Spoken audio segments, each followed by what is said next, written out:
విదేశాల్లో చదవాలనుకుంటున్నారా? అయితే విదేశ్ కన్సల్టెంట్స్ ని సంప్రదించండి.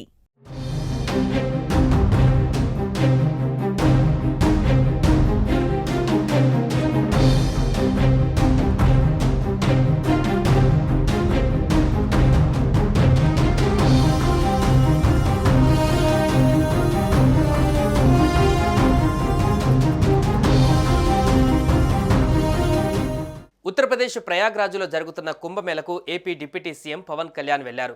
కుటుంబ సభ్యులతో కలిసి మహాకుంభమేళలో పుణ్యస్నానం ఆచరించనున్నారు.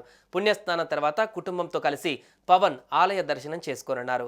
ఇక మరోవైపు పవన్ రాకతో యోగి సర్కార్ ప్రత్యేక సెక్యూరిటీ ఏర్పాట్లు చేస్తున్నట్లు తెలుస్తోంది. ఈ ఆధ్యాత్మిక మహోత్సవంలో ఏపీ ఉప ముఖ్యమంత్రి పవన్ కళ్యాణ్, ఆయన భార్య అన్నా లెజినోవా భాగస్వాములు కానున్నారు. ప్రయాగరాజ్కు బయలుదేరి వెళ్లనున్నారు పవన్ కళ్యాణ్ దంపతులు. మహాకుంభమేళలో భాగంగా త్రివేణి సంగమంలో పుణ్యస్నానాలను ఆచరించనున్నారు. అనంతరం వారణాసికి బయలుదేరి వెళ్లనున్నారు. విశ్వనాథుడి సన్నిధిలో ప్రత్యేక పూజలలో పాల్గొననున్నారు. వారణాసి ఘాట్లను సందర్శించి గంగా హారతిలో పాల్గొనే అవకాశం ఉంది.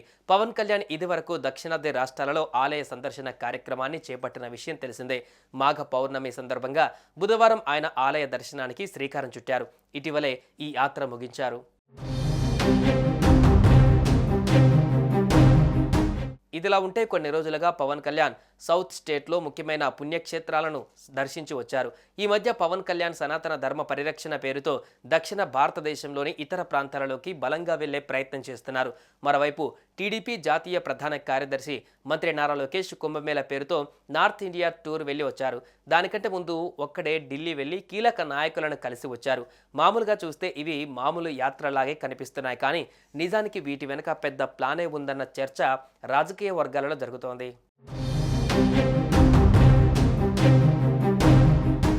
మరోవైపు ప్రయాగ్రాజ్లో మహాకుంభమేళ వైభవంగా సాగుతోంది. భక్తజన కోటి తరలి వచ్చి పవిత్ర స్నానాలు ఆచరిస్తున్నారు. అయితే ఢిల్లీ రైల్వే స్టేషన్లో తొక్కిసలాట తర్వాత మహాకుంభమేళను మరో 2 రోజులు పొడిగించాలన్న డిమాండ్లు వినిపించాయి. దీనిపైన ఉత్తరప్రదేశ్ ప్రభుత్వం స్పందించింది. కుంభమేళను పొడిగించే ఆలోచనలేవీ లేవని తేల్చి చెప్పింది. ఈ నెల 26న మహాశివరాత్రి రోజునే కుంభమేళ ముగుస్తుందని స్పష్టం చేసింది. సుమన్ టీవీలో మీ పర్సనల్ అండ్ బిజినెస్ ప్రమోషన్స్ కోసం కింది నెంబర్కి కాంటాక్ట్ చేయండి.